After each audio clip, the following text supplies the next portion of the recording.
La mañana era tranquila en la base en el medio de la nada, me encontraba haciendo el ejercicio de patrullaje de todos los días con mi compañía, al ser la mujer de más alto rango dentro del grupo, me encontraba al lado de la pista de metros planos, viéndolos dar vueltas corriendo mientras empuñaban sus armas. A lo lejos, un enorme avión de por lo menos el largo de un edificio departamental de 4 pisos, estaba abordando el aeródromo del centro tecnológico. Algo en mí sabía que no podía ser una buena señal, pero intenté suponer que no era para tanto. Entonces el audífono en mi oído izquierdo vibró, y al tocarlo, la voz del mando se hizo presente. La orden era integrarme con una compañía diferente en el aeródromo para subir ese avión. La misión se me sería dicha mientras estuvieras a bordo de ella. Retadora, fui hacia allá, la verdad no estaba de humor desde hace varios días, pero nada me diría que subir ese vehículo aéreo sería el mayor cambio de mi vida entera. El interior de la nave de transporte sónica era tan ancha como para cargar con toda la compañía a cargo de esta operación y por lo menos a otras dos. Me encuentro sentada en uno de los últimos asientos antes de la cubierta replegable que nos dejaría bajar en Tijuana, México. El informe de la misión: una supuesta operación de captura de varios narcotraficantes que estaban dotando al interior de los Estados Unidos de opioides. En específico, la ciudad de Carson en el estado de Utah. Dejé de ver aquel informe de misión en una de las televisiones holográficas dentro de la zona de cargamento donde íbamos sentados, y decidí fijar mi atención en la pieza de arte que llevaba puesta. La armadura Valens. Nos la había asignado la corporación. Era pesada en extremo, no se acercaba ni de chiste a las armaduras comunes de la corporación, pero por lo que nos decía el coronel Orlov, que por cierto, ni siquiera es de aquí, es ruso, estas armaduras eran de máxima calidad, según nos dijo, seguramente se iban a destinar a los ejércitos recién formados. Toro y Komodo. Orlov nos comunicó que nosotros éramos los primeros en probar las armaduras que podrían pertenecer a aquel último ejército, Komodo, pues la corporación estaba bastante temerosa de perder sus fuertes y vasto territorio basado en el control de la mayoría de las montañas rocosas estadounidenses. Ese ejército se iba a quedar fijo en Denver, de donde veníamos, y el ejército toro se movilizaría hacia Augusta. Estaban buscando a un comandante bastante poderoso de los Estados Unidos de apellido Ludwig. Y también, teníamos una misión secundaria, transportar a un equipo de científicos a San Diego con la intención de que se queden allí a estudiar la falla de San Andrés. Al parecer, con el bombardeo de Norteamérica, las bombas rojas, también llamadas misiles biológicos, que mentes tan privilegiadas son las que les dieron ese nombre a las bombas químicas que lanzaron, causaron un efecto no esperado. La cantidad de TNT con las que se cargaron fue tal que se tiene registrada la desaparición de zonas enteras de ciudades. Manhattan es un ejemplo, con la desaparición de la zona norte de la isla. Y el coronel habla de que California y la península homónima están en peligro de verse ante un terremoto de escala nunca antes vista, pues el bombardeo de Tijuana, Los Ángeles, San Francisco y Eureka causaron tal destrucción que es denominada como Área Cero, tanto por ser la primera en ser bombardeada, como ser la primera que vio el levantamiento de los mutantes, por lo que es la parte más peligrosa del país entero. Afuera del avión la lluvia cae con fuerza, apenas vamos para 1 hora de vuelo y por lo que nos avisan, ya estamos sobrevolando Richmond. No conozco a nadie de esta compañía, antes estaba asignada a la compañía Y, compañía encargada de la protección del estado de Colorado, pero me movieron hasta que recibe el nombre de Kilo, que parece será la columna vertebral del ejército Komodo. No hablo con nadie, pero se nota que me observan. Supongo que ser la única mujer en la compañía entera tiene sus evidentes desventajas, sin contar que estoy hablando a la grabadora dentro del casco, y por más que esté supuestamente bloqueado el sonido hacia afuera, supongo que se escucha un poco, y aún peor para mí por ser conocida dentro de este grupo de salvajes por mi hazaña en Denver hace unas semanas. Aquella que me hizo adepta a la mixtura metamano. Al moverme en mi asiento me doy cuenta que tengo tan poco margen de movimiento que me siento incómoda. La mixtura metamano que me inyectaron hace no más de 2 semanas ya terminó de hacer su efecto en mí, y no me reconocería ni siquiera en un espejo si no fuera por mi rostro.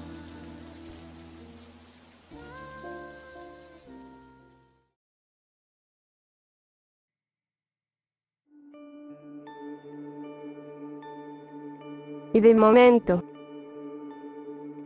turbulencias violentas nos sacuden a todos. Escuché explosiones afuera.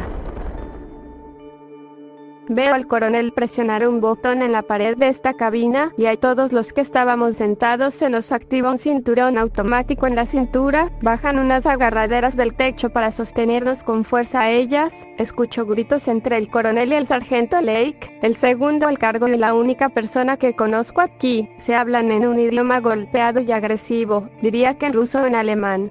El sargento es golpeado por el coronel, y este último le da un tiro en la sien antes de siquiera pensarlo. Todo esto pasa tan rápido que no me da tiempo de parar la grabación. La armadura, al detectar los movimientos violentos, activa el Neuralink, un cable en el casco que se me inyecta entre la parte trasera de la cabeza y el cuello. El dolor arde igual a quemarte con un metal hirviendo, pero siento como se introduce en mi cuerpo, y de momento, todo me da vueltas. Estoy mareada como pocas veces en mi vida. Una voz robótica femenina habla en un idioma que no logro comprender antes de hablar mi idioma natal diciendo: Bienvenida, sargento jefe Chelsea Walker Phoenix.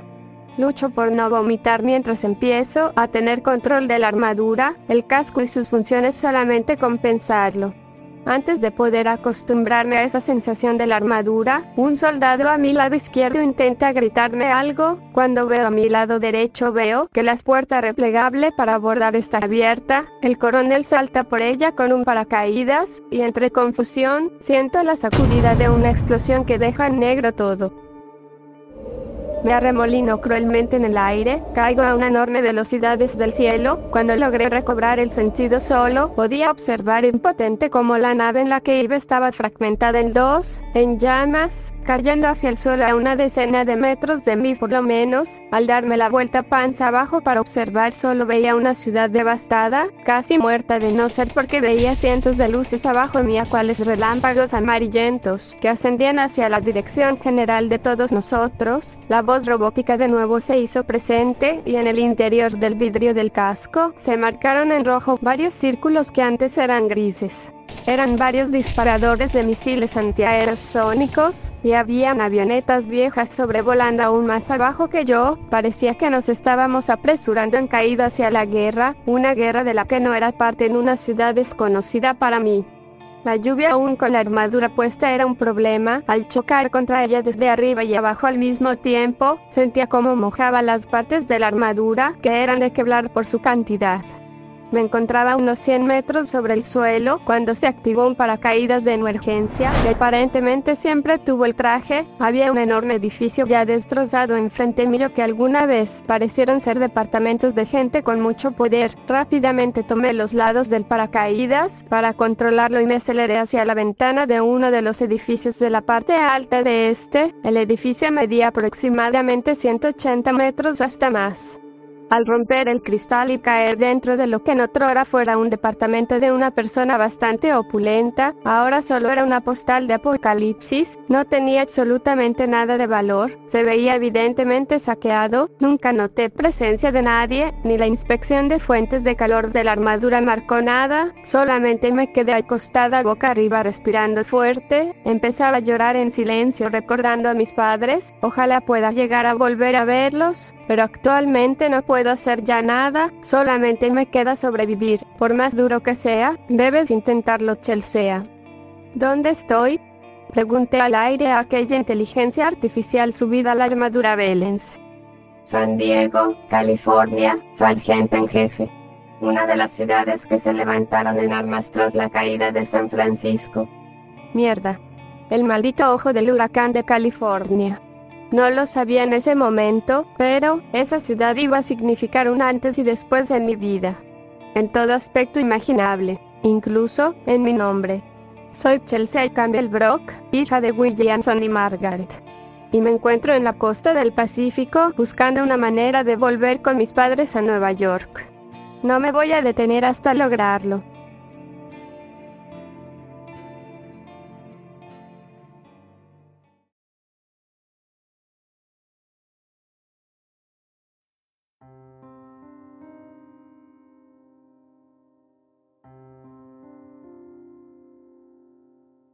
Sangre, sudor, polvo, tierra, rocío de la mañana y un arma en mis manos.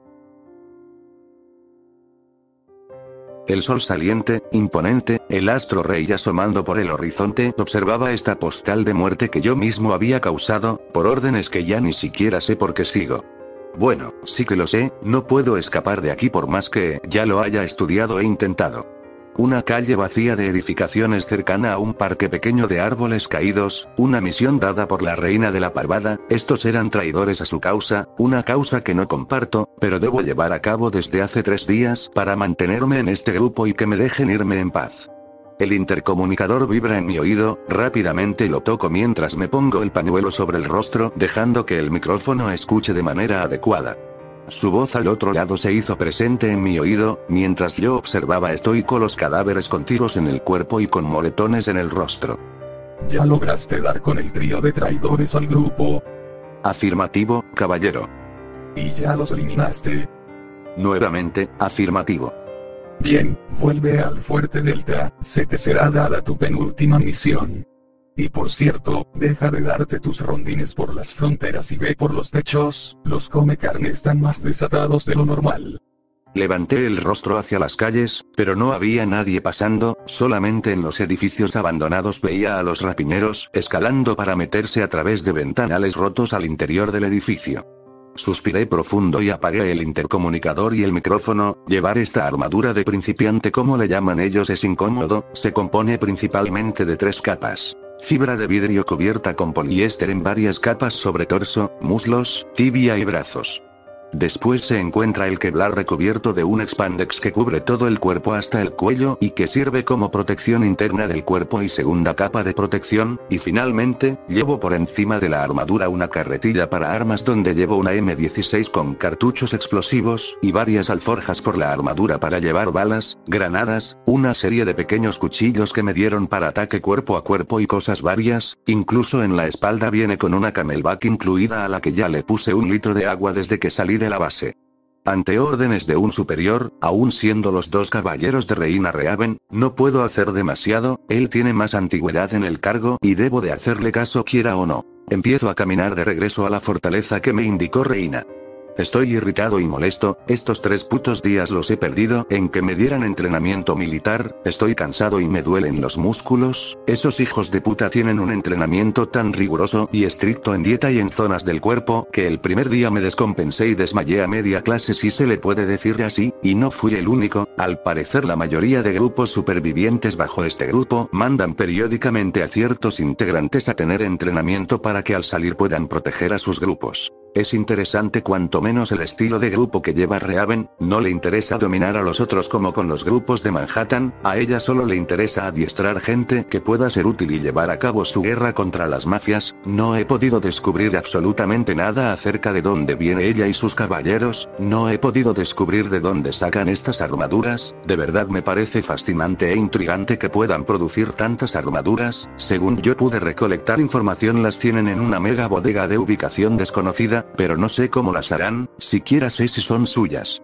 He intentado acercarme a las fronteras, para ver si podría llegar a escapar de aquí hacia mi grupo, pensé que esto de ayudar a la parvada sería rápido, pero me desespera que la fecha límite de los marines se acerca cada día más y no puedo ir a siquiera que sepan ellos que estoy vivo, confío en Efraín, pero tengo miedo de que empiecen a haber bajas en el grupo, pensar si los estarán atacando, si alguien sabrá de otros grupos que no sea Ical que ya no estoy allí, pensar en ver a mis amigos y mi grupo muertos me aterra, y la idea de que sea por el mismo Adam, por Andrea o por Stargate es algo que no me ha dejado dormir desde ayer aún con lo cansado que estoy. Mis pasos lentos a través de las calles se ven interrumpidos cuando frente a mí veo 2 comecarne, los 3 están devorando un único cadáver de 5 que veo en el suelo, llevaban mochilas, ropas roídas y armas rudimentarias, uno de ellos debido a la escasez de armas, llevaba una pistola de clavos como arma. Al parar en seco los comecarne por un momento no me detectan, hasta que sin previo aviso se dan la vuelta hacia mí, me observan por unos segundos y sin dudar se lanzan en mi contra.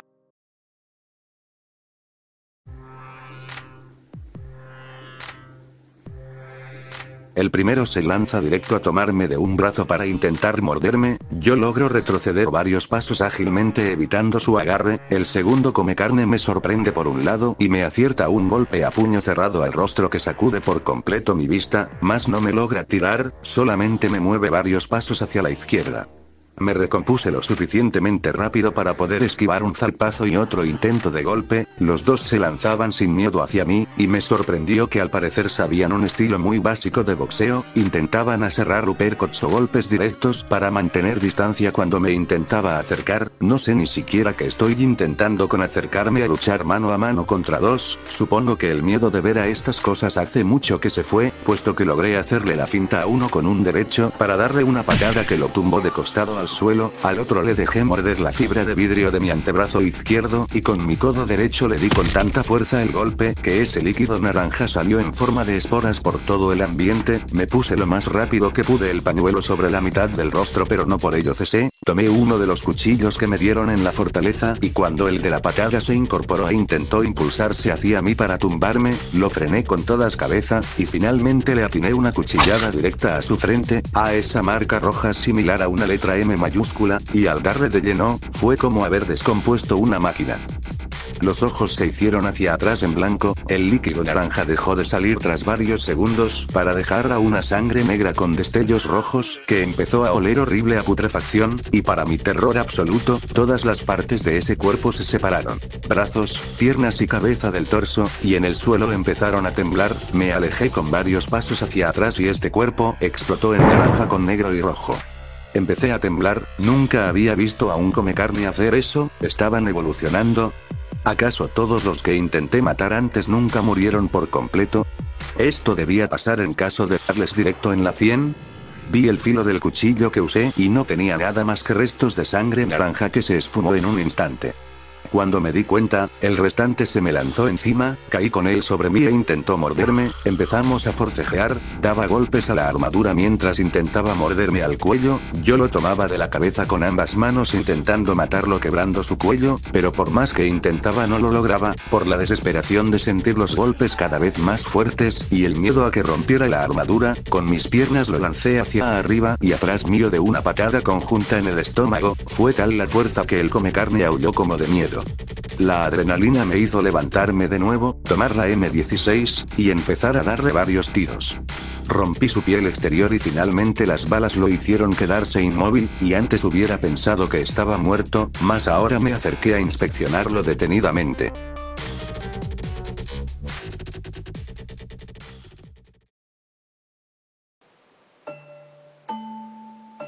Me acerqué y le separé brazos y piernas, se mantenían unidos a diferencia del anterior comecarne, sus ojos seguían en negro pero sin pupila roja, cualquier sonido era inexistente y la marca pareció apagarse casi por completo, pero ahora que me daba cuenta, en el centro de la marca había una pequeña luz brillando en rojo, minúscula, por sí sola la piel no la debería reflejar así de fuerte. Tomé un cuchillo y le corté uno de esos lazos naranjas en un brazo, y este se separó, mas no explotó, solamente se quedó reposando allí como si nada. Le hice lo mismo a las otras partes del cuerpo exceptuando la cabeza, e igual, solamente se quedaba varada sin ningún tipo de reacción, con el cuchillo intenté abrir su piel, sin embargo, no pasó de la capa exterior, únicamente en la zona abierta por las balas, al meter el cuchillo el cuerpo tuvo un impulso nervioso, más como una pequeña convulsión, solamente en el torso y la cabeza, el resto de partes del cuerpo permanecieron inmóviles. Intentaba cortar hacia cualquier lado pero era imposible, solamente podía encajar más el cuchillo que salió con líquido naranja. Entonces se me ocurrió una idea. De una bala logré sacar la cantidad ínfima de pólvora de su interior, fue peligroso porque en cualquier momento pudo haber saltado la munición, pero solamente la retiré sin dar el golpe en la culata haciendo una palanca muy chiquita. Con el resto de la bala abierta, eché toda la pólvora del interior sobre una pequeña sección del pecho. Igual a una lombriz a la que le echas sal, se empezó a como achicharrar, la piel que antes permanecía de un color rosa y blanco ahora estaba negra y parecía que el músculo se retorcía, la pólvora empezaba a abrirse paso, haciendo un agujero en esa zona del pecho. Allí es donde me di cuenta que lo que realmente mata a estas cosas es la pólvora, o lo que les hace mayor daño, por eso es un disparo antes de que la piel se debilite, al momento de chocar la munición contra la piel parte de la pólvora que se va con esa munición causa este efecto, y la piel de esa zona se vuelve más vulnerable. No los mata, los deja en estado vegetal o algo así, porque aún no ha explotado este hijo de puta. Le atravesé de igual manera la marca en la frente y rápidamente me tuve que alejar, porque este experimento explotó igual en esporas.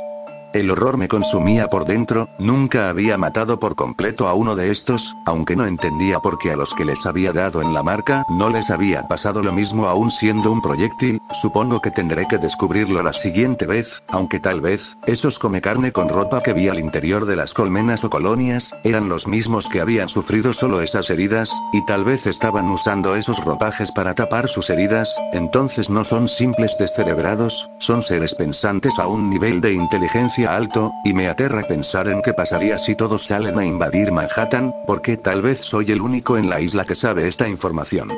Tengo que ir con los Ravens rápido, gasté mucho más tiempo del debido aquí. Aunque igual, solamente están alargando mi sufrimiento aquí.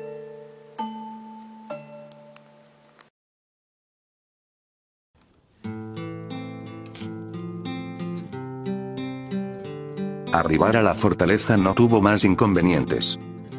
Los enormes muros de metal intercalados por edificios altos de la zona comercial de esta parte de la isla se veían tan imponentes como si fuera un castillo medieval, aunque se veía también el desgaste de la lluvia ácida sobre estos metales, que ahora tenían signos de óxido o capas a medio caer por encima de la estructura principal. Es cuanto menos curioso descubrir que la mayoría de veces que estuvo lloviendo fue lluvia ácida y no una normal como solía pensar, porque yo por lo menos no he presentado alguna especie de daño que sé que podría haber llegado a tener por estar expuesto a ella. Supongo que así puedo saber que no debo seguir saliendo a lo estúpido bajo el agua. Al llegar a una de las puertas de acceso para personal, pongo mi dedo pulgar sobre el escáner de la puerta y esta se abre con un rudimentario mecanismo de puerta automática. No sé cómo funcionaría eso en caso de ataque enemigo, pero realmente no me interesa tanto, solo digo preguntándome qué rayos hay detrás de este grupo. Su tecnología es demasiado avanzada para haberla fabricado en 3 meses y pico de lo que va de la guerra, y aunque ya lo dije antes, de verdad que me mata la curiosidad más de lo debido desglosar los misterios detrás de la parvada. Aunque mi atención rápidamente se trasladó a mi superior al verlo venir caminando con ímpetu hacia mí, el caballero Gareth, líder de esta fortaleza y miembro de la corte de caballeros de la Parvada, una obvia referencia a la leyenda del rey Arturo, pero con la reina Raven siendo centro de esto. Espero una buena excusa para su retraso, Mondragón. Gareth se posó frente a mí, me sacaba unos 6 centímetros de altura. Algo que me molestaba de él era su tono de falso militar y de superioridad, y que a sabiendas de que lo que yo quería era el casco de la Parvada, siempre lo llevaba puesto al hablar conmigo. Aunque me vi tentado a no responderle, eso sería otro de sus famosos castigos, y ya estoy lo suficientemente harto para tener que aguantar el discurso acerca de la disciplina. Tuve un encontronazo con 2 come carne, señor, y al intentar ir por los techos me encontré con varias gente de rapiña. Tuve que luchar con ellos por un buen rato. Por lo menos, dime que eliminaste a los traidores, Mondragón. Sí señor, saqué sus cadáveres. No había nada de importancia más que un mapa de la ciudad y recursos como latas de comida. Se supone que llevaban consigo varios documentos más. ¿Estás seguro que revisaste adecuadamente? Sí señor, puede buscar los cadáveres en el parque a 3 calles al norte, una a oriente y otras 2 al norte. Dejé los cadáveres dentro de un local sin ventanas y con las mochilas sobre ellos. Bien, mandaré un equipo. Pasa, Mondragón, dirígete al área de juntas. Afirmativo, caballero Gareth. Pasé a su lado notablemente encabronado, aceleré el paso mientras veía el interior de la fortaleza. Eran por lo menos 2 calles por otras 2 de largo, una decena considerable de edificios que estaban mayormente vacíos o solo las plantas bajas eran utilizadas para refugios para los adiestrados. Las partes altas eran custodiadas por francotiradores las 24 horas, igual que en la frontera de la zona desmilitarizada. Muchos vehículos cuanto menos interesantes pasaban de un lado al otro con encargos, mayormente papeleo. Los vehículos eran en su gran mayoría motos modificadas o vehículos similares a carritos de golf. Lo más grande que veía moverse aquí eran unos viejísimos vehículos escarabajo de una empresa alemana que hace años había quebrado y fue absorbida por la empresa militar Lanzermark. El interior de las fortalezas normalmente están divididos en 4 áreas: muralla externa, área militarizada, zona de almacenamiento y zona administrativa. La muralla externa está custodiada por francotiradores y la gente con armas pesadas como cañones, lanzagranadas, lanzacohetes y cosas así. Después, el área militarizada se refiere a una zona donde están las residencias de los encargados de salvaguardar la base y hacer las misiones encargadas a esta misma. La zona de almacenamiento en su gran mayoría suelen ser almacenes grandes, pero en situaciones así utilizan los edificios enormes clasificados en utilidad, digamos armas, comida, etc., y los vehículos están al aire libre, y la zona administrativa es el edificio central, donde está el encargado de la fortaleza y su equipo de cebritos descerebrados. Realmente me pregunto por qué chingados no pueden contra unos mafiosos estúpidos con tanta cosa que tienen. ¿Por qué el traerme aquí? Reina literalmente tenía unos 12 caballeros ultramilitarizados y con esteroides, y de ellos debe haber por lo menos uno que tenga cerebro. ¿Qué hago yo aquí en realidad?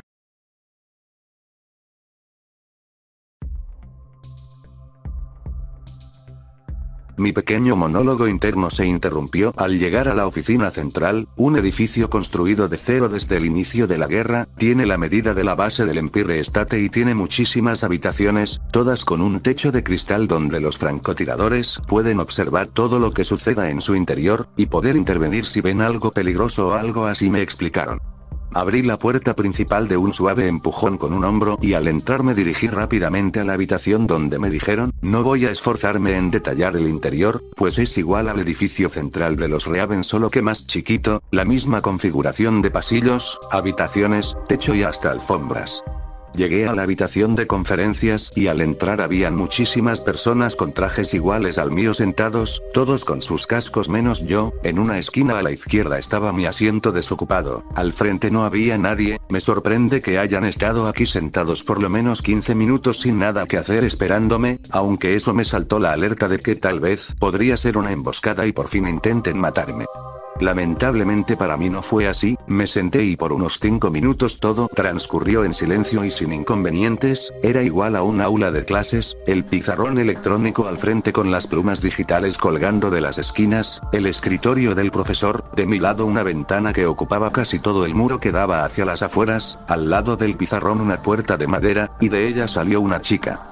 Rápidamente supe que era científica y no tenía nada que ver con esto, incluso en su mirada se notaba la inocencia. Tenía unos 25 años, cabello pelirrojo, ojos verdes, tez bronceada, lentes de pasta negra perfectamente circulares, bata de laboratorio, tacones negros con un pantalón de mezclilla holgado estilo campana y un piercing en la nariz. La chica se presentó como Val, aunque al instante se dio la vuelta para no vernos, comenzando a dibujar y escribir en el pizarrón torpemente. Se le caía la pluma electrónica de las manos constantemente y se notaba que su pulso le temblaba. No entendí bien qué era lo que la ponía nerviosa, pero no puse más atención hasta que hablara. Me quedé viendo a las afueras, y en una esquina del marco de la ventana, una telaraña con una araña perfectamente en el centro, su panza negra y abultada, tenía 10 patas y medía por lo menos lo de mi dedo pulgar. Los insectos, todo está mutando a nivel mundial por la radiación, por las condiciones nuevas de supervivencia. Aquí vive el más fuerte y la naturaleza siempre encuentra la forma de reforzar sus animales para hacerlos más fuertes mediante la evolución, y me da intriga saber qué me encontré cuando vaya de estado a estado del país buscando a mis amigos. Estepanie, George, Martín, Antoni, espero que estén bien donde sea que se encuentren. Volveré a buscarlos, chicos, y ahora seré más fuerte que nunca. Tras varios minutos la voz de Val me hizo retomar la clase cual niño pequeño. En el pizarrón estaba dibujado un mapa enorme de Manhattan con varias líneas que conectaban las X que marcaban puntos específicos de la ciudad. Había escrito las calles donde se encontraba cada X, y la cantidad aproximada de come carne y gente de rapiña. 200.000 y en ascenso. Se ha duplicado el número con respecto a lo que alguna vez me dijo Martínez en su oficina, y en otra esquina del pizarrón estaba el símbolo icónico de radiación y el número era 102. Finalmente se dio la vuelta y empezó a hablarnos.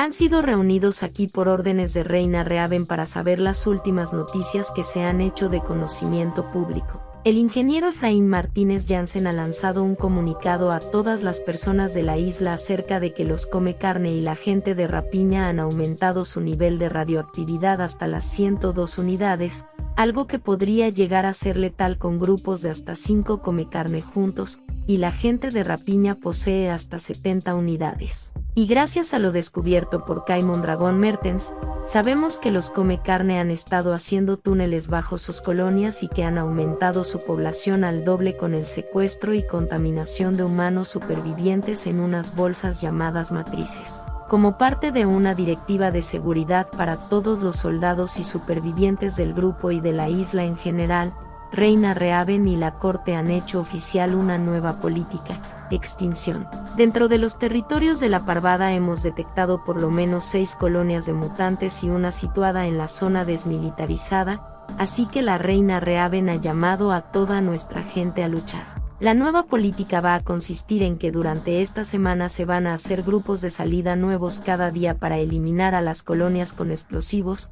armamento y artillería pesados. Saldrán con equipo especial de la Parvada contra la radiación y con el cuidado correcto para evitar que se lleven un fuerte shock de radiación. Mi corazón empezó a latir muy fuerte, empecé a tener pánico. No hace unas horas tuve contacto demasiado prolongado con 2 comecarne.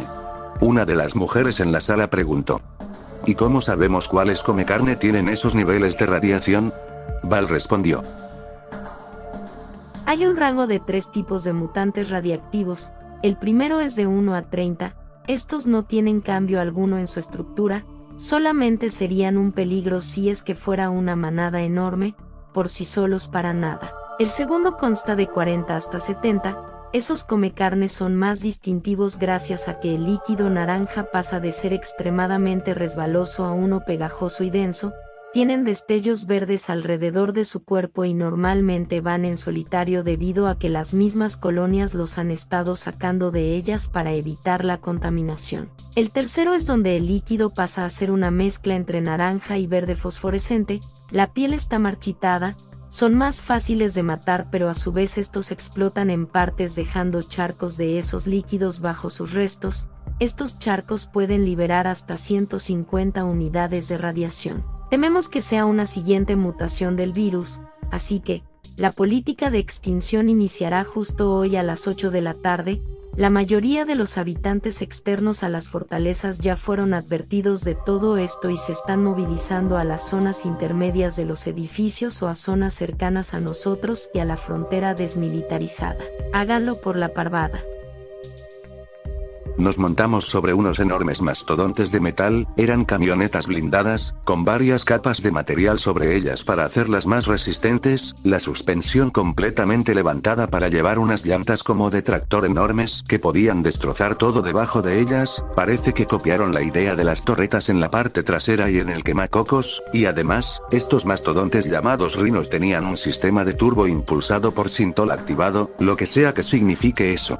Salimos 3 convoys pesados de la fortaleza, la armadura negra la llevábamos debajo de unos trajes naranjas iguales al que le vi usar a Ikal cuando nos conocimos, con la diferencia de que hasta llevábamos botas de este material aislante y por fin se me dio un casco. El interior era negro con los 3 paneles de cristal de visores blindados, desde adentro solamente se veían muchos circuitos de cableado y tubos diminutos iguales a los de un televisor de plasma, tienen su propia frecuencia de radio para comunicarnos tocando sobre el oído del casco, aunque es algo que nunca vi que hicieran. Extrañamente estos cascos al parecer repelen completamente la radiación y funcionan alimentándose de ella y de electricidad todo el tiempo. ¿Por qué será que la corte en la que estuve los llevan todo el tiempo entonces?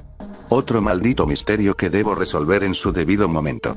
Pasábamos entre calles ya sin nombre, esta zona de la ciudad siempre fue desconocida para mí, por lo que solamente iba memorizando cuántas calles íbamos pasando y hacia qué sentido.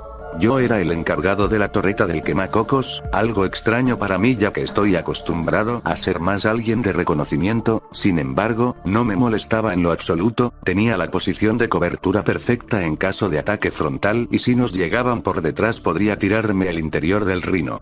Arribamos a la colonia más cercana a las fortalezas y la más céntrica del territorio de la Parvada, como es costumbre, un edificio oficinista en la mierda, con cientos de agujeros de donde salía esas luces rojas, y el edificio estaba extrañamente tapizado para escalar con la misma tela de araña extraña que dan la gente de rapiña. Supongo que la nombraré tela de hierro por su enorme resistencia.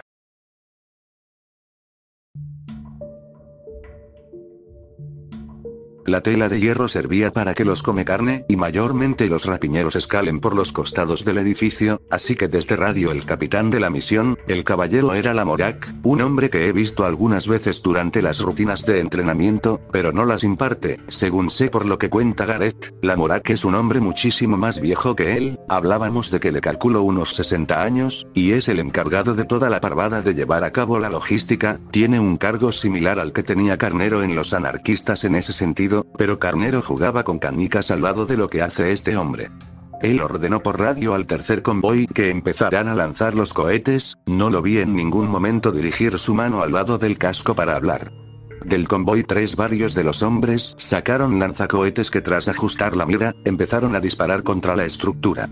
1, 2, 3, 4, 5 y 6 cohetes fueron necesarios para romper la tela de hierro y finalmente hacer que el edificio se fracturó a la mitad, sin embargo, aún no caía.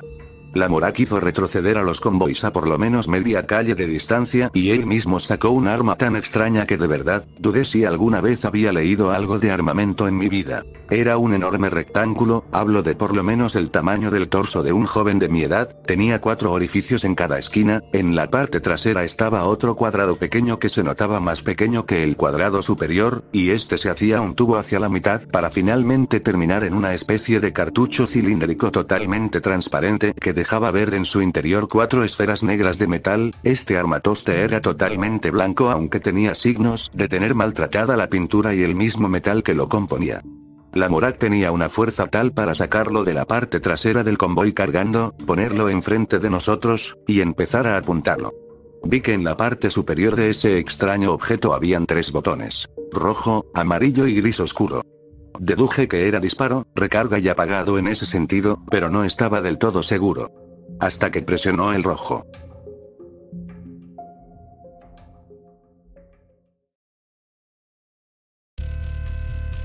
Cuatro proyectiles salieron con un entretiempo de varios segundos entre ellos, eran las esferas negras, que al salir disparadas dejaban escapar hilos de humo por una salida inferior del tubo principal. Ahora las esferas en el aire estaban pintadas de naranja, y el sonido del disparo fue similar al de un avión caza entrando a la velocidad del sonido, un estruendo tal que aún con el casco puesto pensé que me iba a quedar sordo y me dejó los oídos zumbando.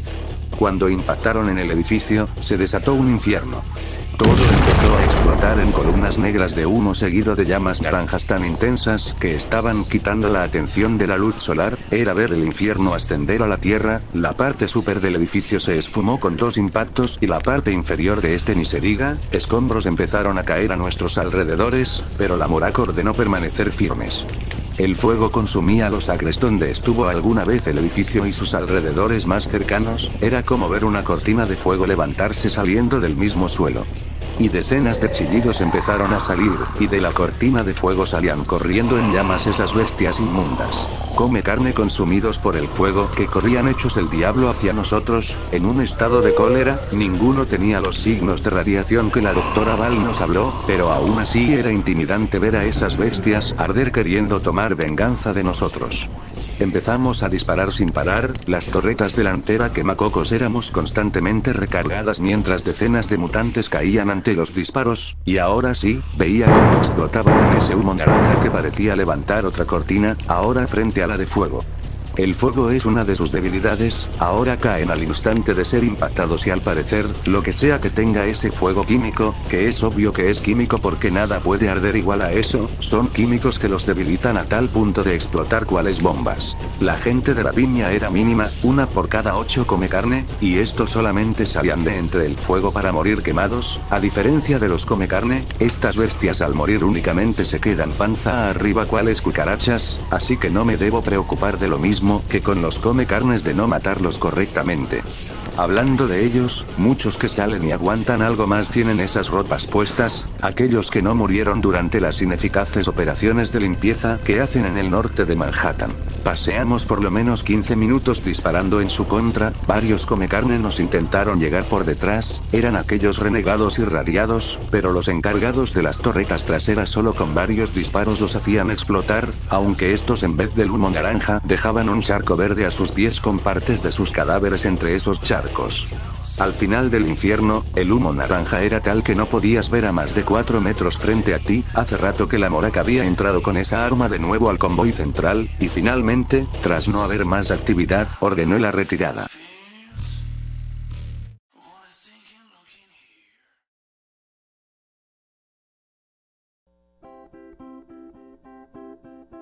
Nos estacionamos en uno de los almacenes de coches, y con todo el apuro del mundo, varios científicos en trajes iguales a los nuestros, nos mandaron a unas duchas desinfectantes.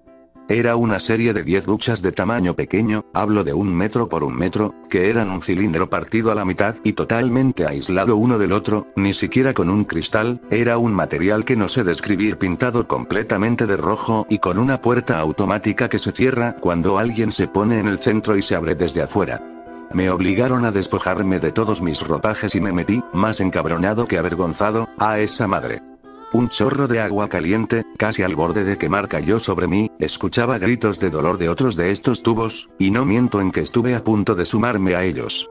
Pasó 1 minuto hasta que el agua fue reemplazada por muchísimos disparos de aire por todas partes. Me sentí tan raro ahí que no pude evitar reír, quedé aún más despeinado de lo que ya estaba y totalmente seco, para que al final una columna de humo saliera desde debajo de mis pies hasta mi cabeza por varios segundos, y que fuera filtrada por una tubería encima del techo de esta cosa. Se volvió a abrir lo que ahora sé, que era una regadera descontaminante, y se me entregó un conjunto de ropa. Una playera negra, un short del mismo tono y tenis de tela blancos, obviamente con ropa interior. Tras terminar de ponerme la ropa me escoltaron unos nuevos doctores, ahora sin esos trajes naranjas, hacia el área médica. Éramos un grupo de 10 personas, todos y todas jóvenes, revisados de manera efusiva por los doctores, hasta revisión de tomas de sangre y todo hicieron, aunque se me hizo extraño que a mí me sacaron 2 muestras en vez de una, igual y fue porque Gareth alertó de mi encuentro con los come carne en la mañana. Después de una media hora esperando resultados, me dieron mi carta para retirarme y tener 2 días de descanso, en lo que nos mantenían monitoreados, era solo por si las dudas, algo a los que ni de broma me negué. Cuando iba escoltado hacia mi cuarto, vi cómo metían los trajes y todo lo utilizado en la operación a un enorme horno, no pude evitar bajar la cabeza desanimado, de nuevo había perdido la oportunidad de tener un casco. Al llegar a mi habitación fue el equivalente a mi hogar, completamente silencioso, solo una cama individual en el centro, un sillón en la pared que daba hacia la ventana de afuera que tenía cortinas blancas, el armario de los años 90 enorme y que rechinaba de manera horrible, y ahora tenía un frigobar que tras revisar efusivamente, estaba hasta el tope de comida enlatada y comida seca. Me senté en el borde de la cama a degustar una lata de duraznos en almíbar mientras veía el cuarto, estaba perdido en mis pensamientos, ya se cumplieron 2 meses y unos 4 días desde la caída de la bomba roja, y ya las cosas están en la mierda aquí. Mutantes, colonias, insurgentes, guerras, muerte, armas extrañas, sangre en la brisa, humo, dolor y muchísima pólvora. Todo en la guerra se resume en esto. Sangre, muerte, dolor y humo. Tal vez solo yo podré llegar a esa respuesta, aunque es evidente que sí, es esa, aunque supongo que aún al fondo de mí hay algo esperando que las cosas cambien, tal vez, encontrar algo de felicidad en esto.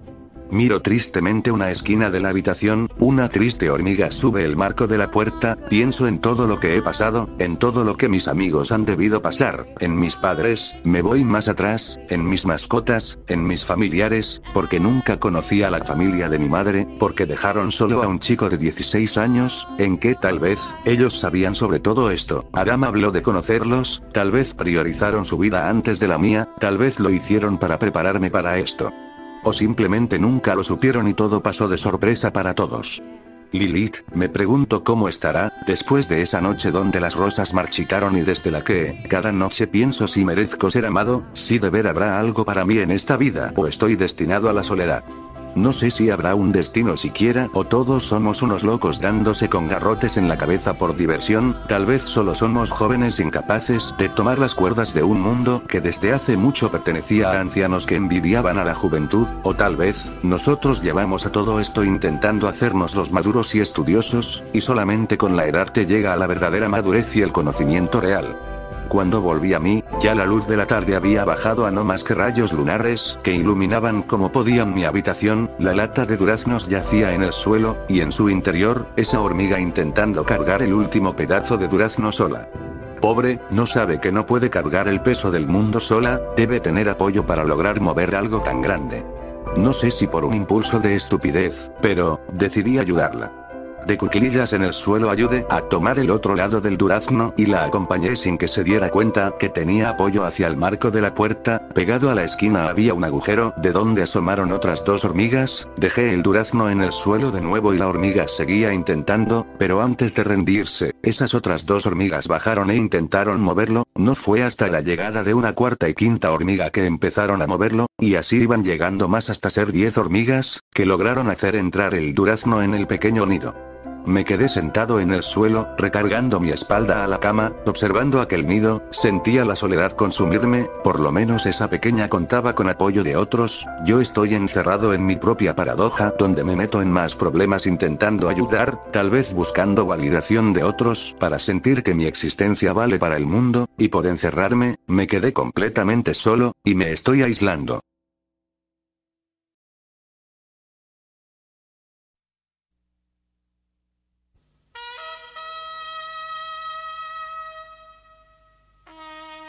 El ascenso de un nuevo día vino acompañado del tocar de una trompeta solitaria a lo lejos. Vinieron a tocar a mi cuarto y al abrir la puerta, era Gareth quien ya me esperaba en la zona de entrenamiento.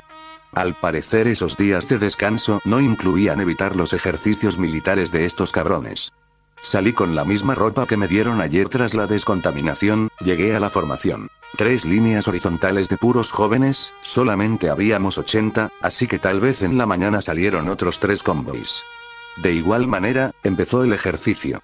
Una rutina de 9 ejercicios diferentes que debíamos repetir 3 veces, eran mayormente saltos o correr en nuestro lugar, estirar músculos y mover brazos para calentar. Después nos dividieron en 2 grupos de 40 y 40, a mí me tocó en el más fácil. Teníamos que correr dando vueltas a la fortaleza hasta completar 3 kilómetros, y digo que es fácil en comparación al trabajo en gimnasio que hacen los otros. Allí es hasta que llegues al fallo o te desmayes, y es muy común que hayan desmayados.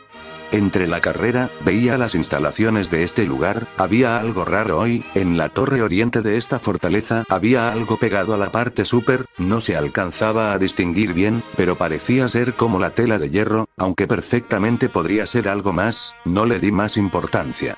Algo que me causa gracia es que muchos de mis compañeros se acercan a hablar entre ellos, parecen muchachos de secundaria, corren entre risas, contando anécdotas. Escucho a uno que otro haciendo comentarios acerca de las chicas que ven en la base. Me aliento a no hacerles caso y eso todos lo saben. Desde que me incluyeron en las filas de esta fortaleza, no he hablado con nadie que no sea Gareth y Reina. No quiero encariñarme con alguien para después perderlo, así que me propuse no tener la más mínima interacción que no sea necesaria con otras personas, por ende nadie me habla ni yo a ellos. A mi parecer es mejor así. Terminados los 3 kilómetros, nos vuelven a poner en fila india y ahora nos mueven hacia las 2 cafeterías. Allí el desayuno varía del día. Hoy nos dieron pollo con zanahoria licuados, una lata de atún con galletas duras como pan de hace días y frijoles. No es lo mejor que he comido, pero tampoco lo peor. La cafetería es una enorme instalación con muchas bancas para sentarse 6 personas, la cocina está hasta el fondo y cuenta con baños libres de acceso, porque sí, hasta en otras partes de las instalaciones hay ciertos horarios para pasar al baño. No tiene nada de especial más que algunas máquinas con comida chatarra refrigerada en su interior. Aunque las monedas son inservibles en el resto del mundo, aquí las siguen utilizando, aunque yo no llevo ninguna ahora mismo. Pasada la hora de la comida, ahora nos movemos en fila hacia el campo de entrenamiento número 2, un campo de tiro. Nos enseñan a disparar todo tipo de armas, nos ponen situaciones de peligro, nos hacen retos y el que los gana no se lleva nada más que 2 monedas para tomar algo de las máquinas dispensadoras de chatarra. Aquí es donde gastamos gran parte de la mañana. Estas armas no cuentan con balas normales, cuentan con una especie de balines raros parecidos a los del Airsoft. Es obvio que no gastarían balas de verdad en esta tontería, ya que el 90% de nosotros sabemos disparar para estas alturas de la guerra. Terminadas las 2 horas de práctica de tiro, nos dan el día libre a los que tenemos permiso de parte del hospital, al resto los mueven a hacer operaciones en las afueras. Ahora sí puedo ir a donde me interesa, la biblioteca.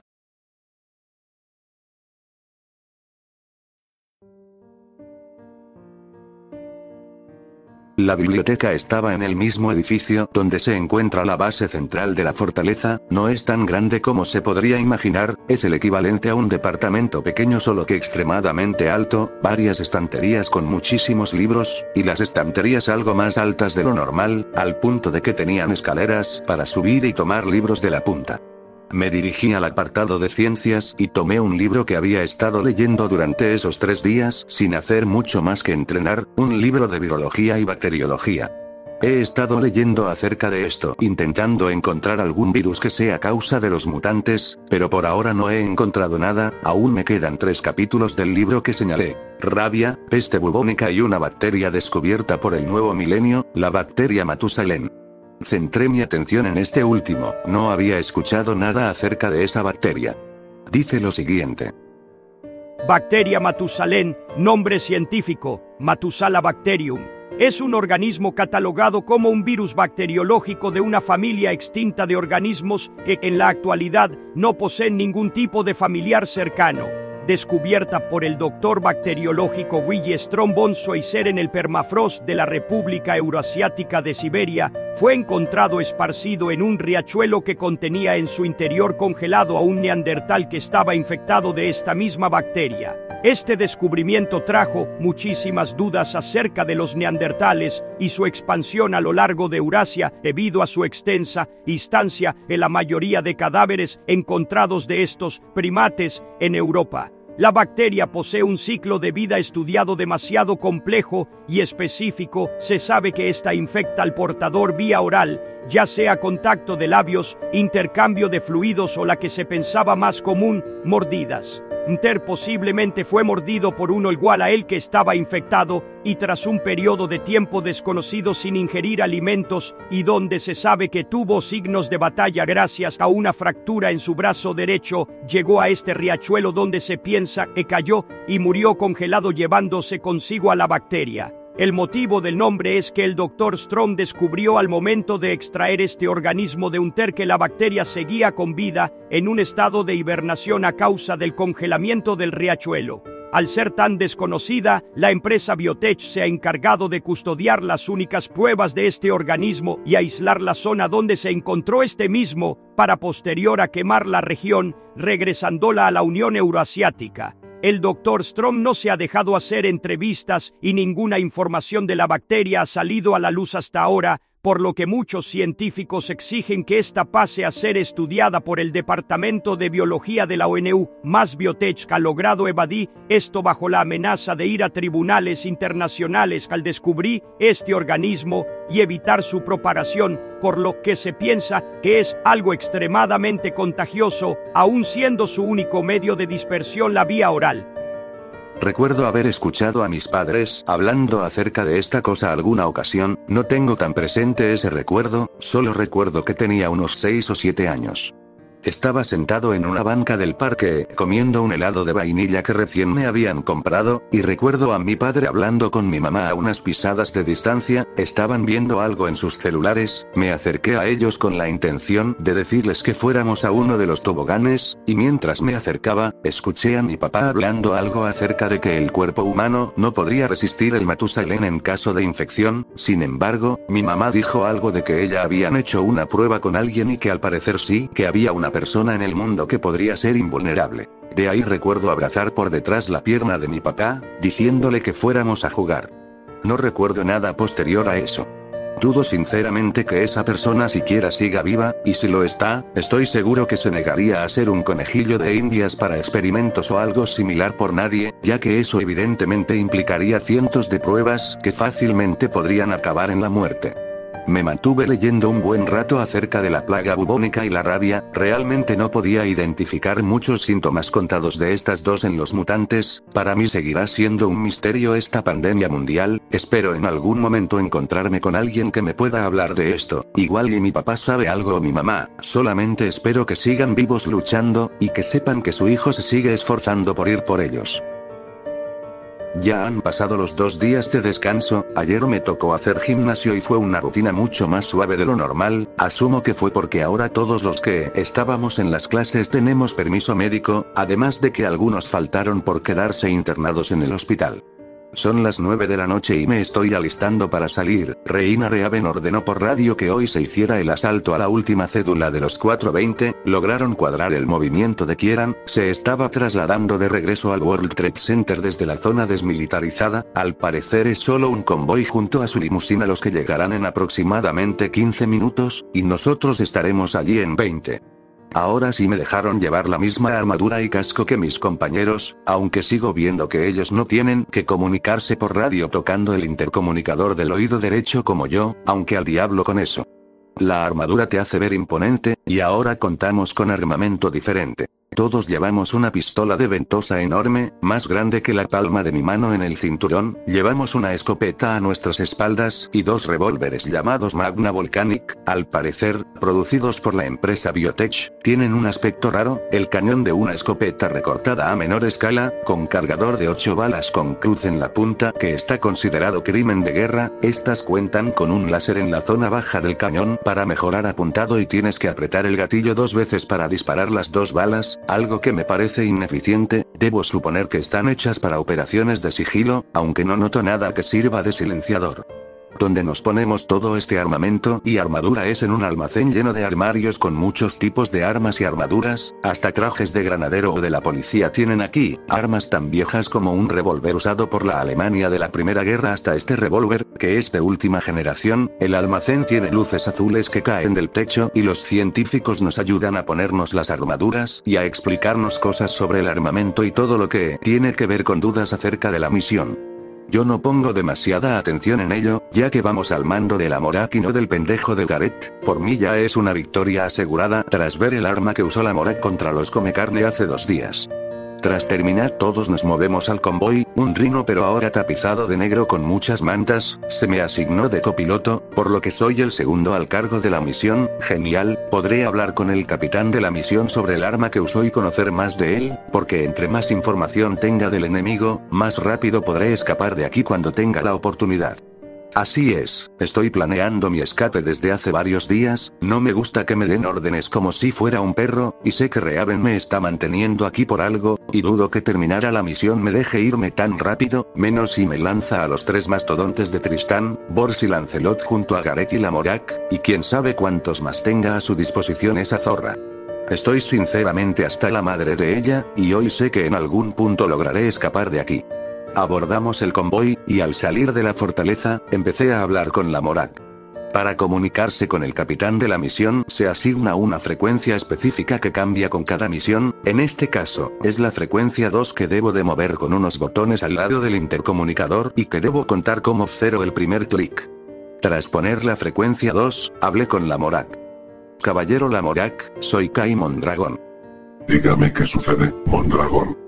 Tenía una voz avejentada, pero fría y seca, aún así no me hice hacia atrás. Quería saber si tengo su permiso para hacerle una pregunta, señor. Depende de qué tipo de pregunta se trate, Mondragón.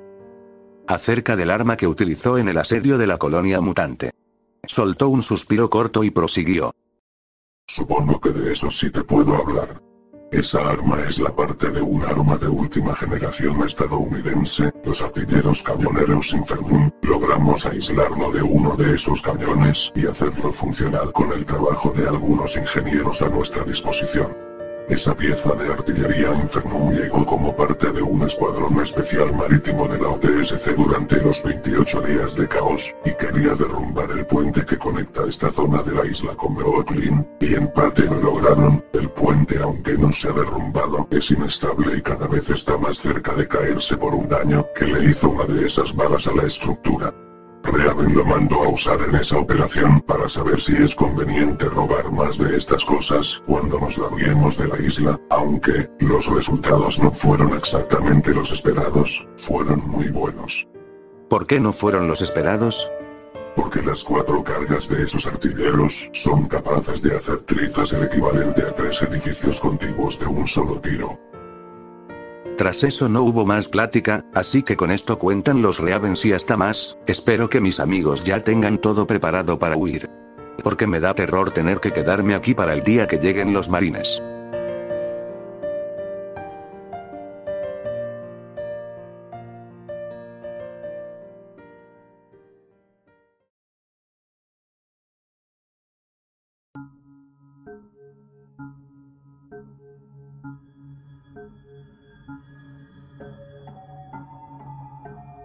Llegamos al World Trade Center. Afuera del edificio ya no había ningún tipo de transporte, sin embargo, en el edificio habían varias luces prendidas de los pisos de en medio.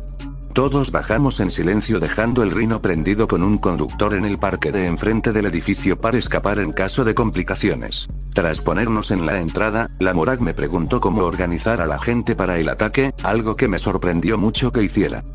Son 3 pisos intermedios los que están con luces prendidas, así que, podríamos dividirnos los 10 en 3 grupos de 3 personas, uno con 4 que sería el de ataque frontal. Necesitamos primero una distracción para lograr subir sin que se den cuenta con las ventosas. Se me ocurre que un equipo podría subir a un edificio cercano para desde un piso de arriba empezar a disparar a uno de los pisos con gente, y mientras nosotros escalamos mantengan fuego hasta lograr llegar hasta el piso de arriba donde muy seguramente estará el jefe. ¿Por qué piensas que estará arriba, Kieran? Porque todos los capos o personas poderosas son iguales, todos los líderes desean estar arriba, aún en una simple construcción, más si son adictos a las drogas con el ego subido. Todo tiene que ver con mandar el mensaje de su superioridad a los de abajo de la pirámide social. La Morag lanzó una pequeña risotada y finalmente dio la orden de que se hiciera lo que propuse. El grupo de 3 asignado fue encabezado por la Morag, subieron por un edificio al lado derecho del World Trade Center hasta su piso más alto y desde allí nos dieron la señal. Yo encabecé los otros 2 grupos que nos movimos al lado contrario de donde estaban ellos, y con el inicio de los disparos, las Magna Volcanic tienen un calibre tan fuerte que se escuchaba igual al disparo de una escopeta muy pesada, hasta dejaba marcado el eco entre las calles aledañas. Con ese sonido fue suficiente para que tras disparar las ventosas y que queden todas pegadas al último piso, pudiéramos empezar a escalar caminando al mismo estilo de alpinistas. Al llegar a los pisos iluminados, veíamos a todo mundo colmado del lado de la Morag, ni uno solo observando hacia nosotros. Esto fue una buena señal para que siguiéramos escalando hasta llegar allí, el último piso. Y por la ventana vimos que estábamos en la oficina de Kieran. Él estaba hablando de espaldas a nosotros con la puerta abierta, al parecer ordenando a gente para que se moviera. Volteé a ver a los hombres y les hablé por el intercomunicador. Entramos rompiendo el cristal, tomo a Kieran y el grupo se divide en 2, saldremos directo al fuego, y si están en peligro de muerte, no duden en cubrirse, o mantener fuego desde esta habitación. A las 3. A las 2. Ahora. Y entre todos saltamos y con todas nuestras fuerzas pateamos el cristal, este se rompió al instante y caímos de pie sobre el suelo de la habitación vacía. Rápidamente salí corriendo hacia Kieran, quien se dio la vuelta rápidamente, y antes de que pudiera hacer nada, lo tomé de su lujoso traje negro y lo tumbé al suelo con todas mis fuerzas para después arrastrarlo hasta una esquina de la habitación. Los hombres rápidamente empezaron a disparar hacia los hombres de afuera de la habitación e iban saliendo de uno en uno. Kieran gritaba que lo soltara, intentaba hacerme pelea, pero no era fuerte físicamente. Sin embargo, sacó un arma de su bolsillo izquierdo y le atinó un disparo al casco. Solamente fue superficial, pero eso me hizo encabronar. Con todas mis fuerzas lo levanté del traje y lo golpeé contra la pared detrás mío. Fue tal el golpe que la pared se cuarteó y él empezó a gritar de dolor. Le debí romper algo en la espalda. Lo tiré al suelo y puse mi bota sobre su cabeza, le apunté con el revólver a su mano con la pistola. Deja eso donde pueda verlo o te vuelo la mano. Estás loco, son unos malditos locos. Hazlo ahora o te vuelo la puta mano. No me voy a dejar derrotar por unos imbéciles en trajes de videojuegos. Y entonces disparé, la potencia fue tal que la mano con la primera bala salió despedida del resto del brazo. Kieran empezó a gritar y llorar mientras con su otra mano se tomaba el muñón sangrante. Apreté su cabeza con mi bota al suelo. Dime todo lo que sabes ahora mismo, pendejo. ¿Que no sabían ya todo de mí? No voy a soltar nada, idiota. Dime todo ya, puta madre. Otro disparo pero al lado de su cabeza fue suficiente para hacer cantar al canario. Los marines llegarán el 30. Tengo nexos dentro de la policía que me han informado que adelantaron su llegada un día y pueden ser hasta más días adelantados. También sé que los anarquistas están casi derrotados y ya perdieron acceso al puente Queensboro y que buscan a un mocoso de nombre Kai. La Nick Army y Bluebeard están teniendo enfrentamientos con la policía cerca de la zona desmilitarizada y en algún momento quieren cruzarla para expandirse. Sé que la líder de Bluebeard está cerca de los territorios de aquí y también el líder de la Nick Army. Ahora quita tu puta bota de mi cabeza. No tienen autoridad para matarme. No tienes los huevos para hacerlo. Desatarías una guerra en el bajo mundo, lame culos de esa zorra de mierda. Decidí no dudar. Le quité la bota de la cabeza. Y le apunté directo a la nuca.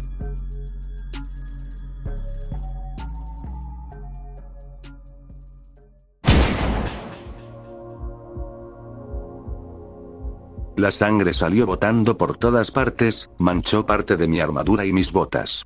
Debajo del casco, nada más que una expresión fría y de odio rozando con ser inexpresivo. Vi el arma y después mis armas, despierto vi a Kieran y allí me di cuenta que me había convertido en un asesino frío y sin escrúpulos, y algo en mí saltó la alarma de alerta, empecé a tener taquicardia, igual a estar nervioso antes de presentar un examen. Recargué mi espalda contra la pared, detrás mío mientras guardaba el arma y me quitaba el casco, mi cabello demasiado largo y ya con el tinte azul siendo consumido por el negro cayó de mi frente, estaba respirando pesado intentando calmarme, veía el cadáver sin cabeza de Kieran y sabía que me había vuelto alguien impuro, sangriento, y tenía miedo de volverme adicto a esto, no sabía cómo actuar ni cómo nivelar mis acciones, solo atiné a golpear la pared con todas mis fuerzas con mi puño cerrado y para más terror mío, dejé la marca de mi puño medio hundido en ella, sentía que iba a vomitar, todo me daba vueltas y quería salir corriendo, me acerqué rápidamente hacia el voladero que había donde estaba el cristal, y antes de saltar para cometer una locura, ganchos se pusieron a mi lado y vi a la Morak subiendo, algo en mí llamaba muy fuerte a tirarme hacia el vacío, pero a su vez, había un niño llorando con fuerza en mi cerebro que callaba todo pensamiento.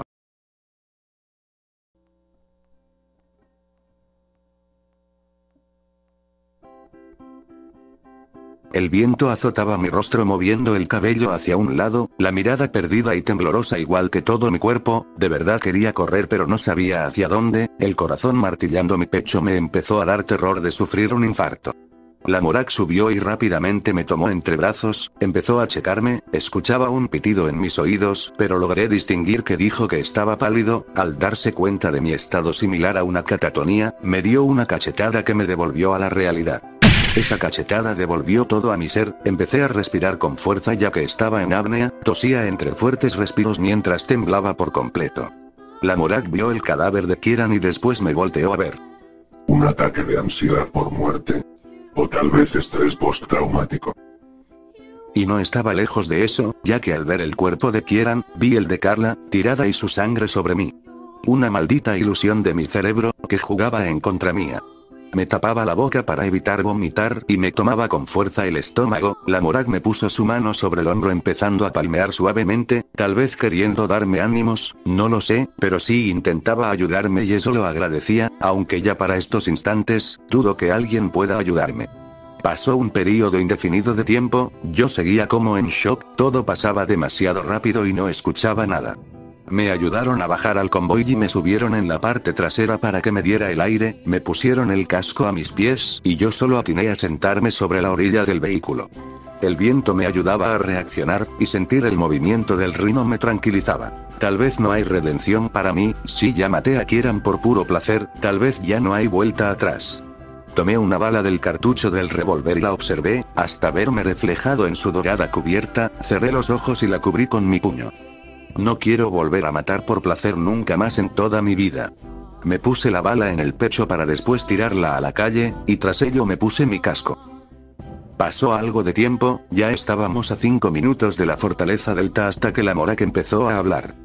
Tenemos problemas en el fuerte Y, está cerca de la zona desmilitarizada. Varios convoys de 3 bandos. Policía, Bluebeard y Midnight Army están luchando y no atienden a los llamados de emergencia de esa fortaleza. Estaremos allí en otros 20 minutos. Recarguen armas en caso de combate, solo vamos para demostración de fuerza. Seguí habiendo perdido hacia la luna, hasta que, tras un rato, cientos de estrellas empezaron a brillar en el cielo, eran hermosas y su luz, aunque distante, era tan fuerte que me hicieron sonreír levemente. Bajo el casco, por alguna razón, lágrimas podridas escurrieron en mis ojos. Espero que haya algo más allá afuera que me lleve a lo que necesito, no a lo que deseo.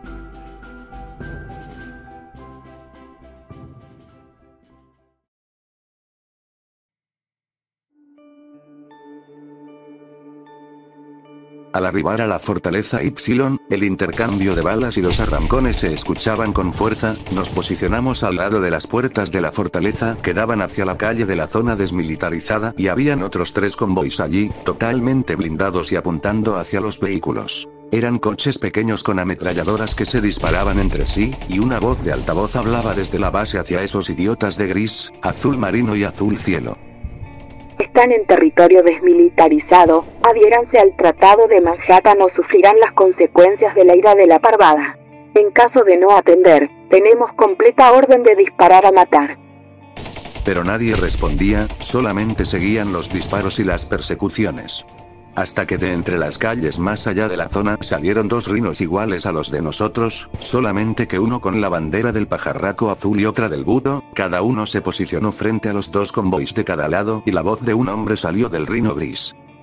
Bluebeard y Midnight Army ya no se encuentran predispuestos con el Tratado de Manhattan, señores. Hemos tenido varias pláticas y tras el sabotaje de varias zonas de administración policial, nos hemos dado cuenta que los 2 bandos juntos podemos con ustedes. Han estado jugando sucio al tener contactos dentro de la policía, y sabemos que tienen comunicaciones con otro grupo de fuera de la isla que les da todo ese armamento avanzado. Pero no más. La voz de una mujer en el otro convoy habló tras la pausa. Ya no estaremos bajo el yugo de la parvada, como se hacen llamar, y queremos que cesen sus actividades de tunelaje de toda la isla. Esos túneles pueden hacerla derrumbarse si se continúan. Hoy, Bluebeard y Midnight Army forman la coalición, y tomen esto como una declaración de guerra.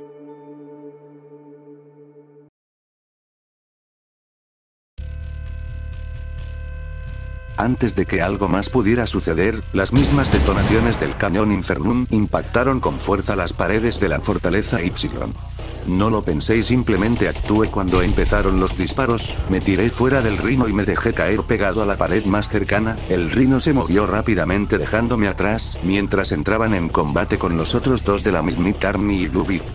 Tomé la oportunidad y antes de que alguien más me viera tumbado, salí corriendo hecho el diablo por la calle desmilitarizada intentando alejarme por la derecha.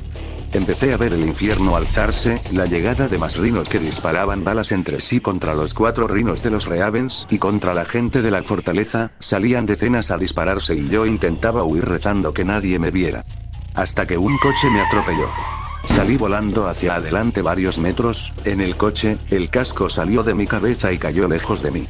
Sentía todo adolorido, mis músculos ardiendo por el golpe. Levanté la cabeza mientras me intentaba alzar para seguir, pero de ese coche bajaron más personas, gritando para que me pusiera de rodillas.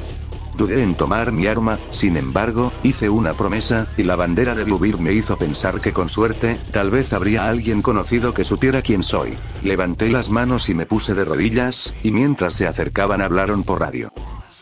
Tenemos un Raven, señorita Andrea. Lo llevaremos a uno de los complejos más cercanos para interrogatorio.